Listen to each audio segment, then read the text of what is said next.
Où je me vois dans un an. C'est un exercice que j'ai pris beaucoup de plaisir à faire. J'ai simplement transposé la version de où tu te vois dans 5 ans, parce que je trouvais que 5 ans, ça faisait loin, et surtout dans 5 ans, j'aurai 40 ans, et que je m'habitue pas encore à être à mi-chemin de ma trentaine.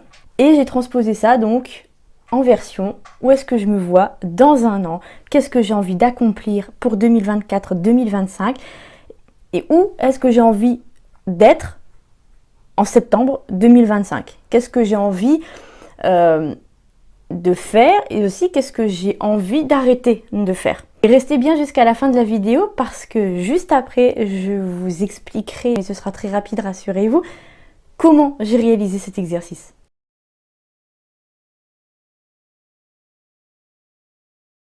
Vous entendez peut-être des bruits de fond, des petits claquements. C'est Champollion qui est en train de faire sa fouille du midi à 14h11. Ouais.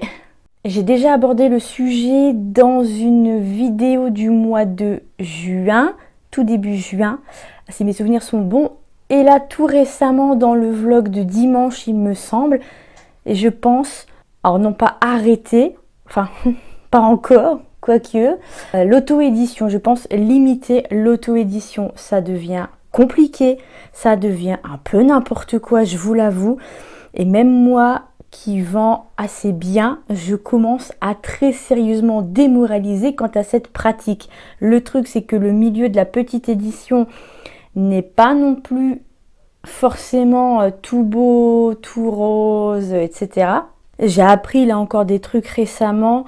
Très sincèrement, là, je sais plus trop où j'en suis en tant qu'auto-édité, en tant qu'autrice auto-éditée, et je sais plus trop vers quelle maison d'édition au pluriel me tourner pour mes futurs romans. Il y a plein de remises en question. Donc je vais continuer à travailler là d'ici la fin de l'année sur ces romans en cours, sur ces projets en cours. Je vais continuer comme je vous avais expliqué dans la vidéo du premier, dans le vlog du premier. Je vais rester sur mes objectifs parce que c'est toujours une mauvaise idée de revoir ses objectifs comme ça sur un coup de tête et surtout par un petit coup de déprime. Et je vais voir où ça me mène en décembre et voir où ces romans peuvent éventuellement finir en termes de maison d'édition. Pour le deuxième point, on part donc sur un retour d'envoi de manuscrits aux maisons d'édition. D'ailleurs, je vous rappelle que pour suivre tous mes projets en cours, ça se passe dans l'Écriturienne, donc rejoignez-nous. Le lien est dans la description. L'Écriturienne, c'est ma newsletter. Il y a évidemment l'Hippopotame des Neiges. Pour l'instant, je ne sais plus trop quoi en faire, mais il y aura l'Hippopotame des Neiges. Il y aura mon roman fantastique, celui que je suis actuellement en train de corriger et pour lequel j'aurai fini vendredi prochain. Étant donné que je tourne cette vidéo le jour J, on est le 3 septembre, donc le vendredi prochain, ce sera le... Attendez, je vous dis ça tout de suite, le 13, ouf, vendredi 13, est-ce que c'est bon signe ça? Quand on écrit des romans fantastiques, je ne suis pas certaine, mais au moins c'est raccord avec le projet. Et puis globalement, il y a un gros retour à l'écriture là depuis août. J'ai écrit une novella gothique de 17 000 mots que je vais bien étoffer par la suite. Là, pareil, je sais vers quelle maison d'édition je peux me tourner. On a l'Hippopotame des Neiges, comme je vous le disais, qui arrive à la fin. Et cette fois, je pense que c'est vraiment la bonne. Alors, j'ai un peu de mal à boucler les 20 000 derniers mots parce que je travaille sur ma sortie de novembre, mais j'explique tout ça dans la vidéo du premier, donc encore une fois je vous mets le lien, il est dans le petit là de toute façon, et puis dans la description aussi. Mais globalement, pour vous la faire courte, l'Hippopotame des Neiges, j'ai beaucoup de mal à le continuer déjà parce que je prépare ma prochaine publication pour novembre, et ensuite, comme je viens de vous l'expliquer, la maison d'édition vers laquelle je souhaitais me tourner, finalement, ça va pas le faire. Et pour y parvenir, je suis en train de mettre en place une toute nouvelle organisation, mais ça, une vidéo, enfin un vlog dédié arrivera en octobre, c'est déjà prévu.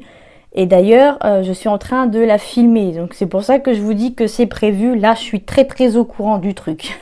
Et pour finir, d'autres projets sont dans les tuyaux, de très chouettes projets. Alors pour la chaîne, même si, allez, je vous donne un indice, ce ne sera pas des vidéos. Là, normalement, vous ne pouvez pas vous tromper.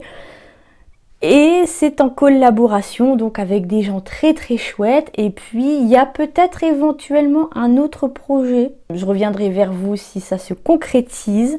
C'est lié à l'écriture. Les deux projets sont liés à l'écriture. Mais c'est pas de l'écriture à proprement parler. Enfin, vous verrez, je vous en dis pas plus. Par contre, ce que je vais vous dire, c'est comment j'ai dressé ce bilan.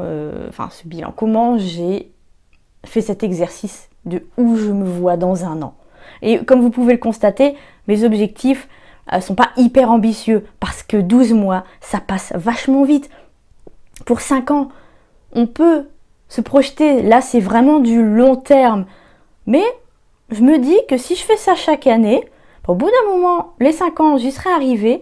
Et puis, très sincèrement, je peux pas me projeter dans 5 ans parce que plein de choses auront changé d'ici là. C'est là-dedans, mais plein de choses auront changé. Alors pour l'exercice, c'est très simple, il suffit avec de gros guillemets de dresser un bon gros bilan, ce qui a fonctionné, avancé, autant que ce qui n'a pas fonctionné et avancé. Ensuite, se fixer une priorité, c'est le principe même de la priorité, tout ne peut pas être prioritaire. Alors sur quel projet voulez-vous avancer en 2025? Quel projet au singulier? Une priorité.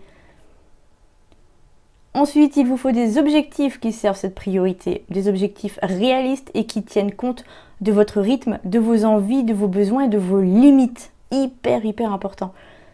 À partir de là, vous pourrez déterminer un plan d'action avec ordre, organisation, réalisme, discipline, rétrospective, envie. Ordre.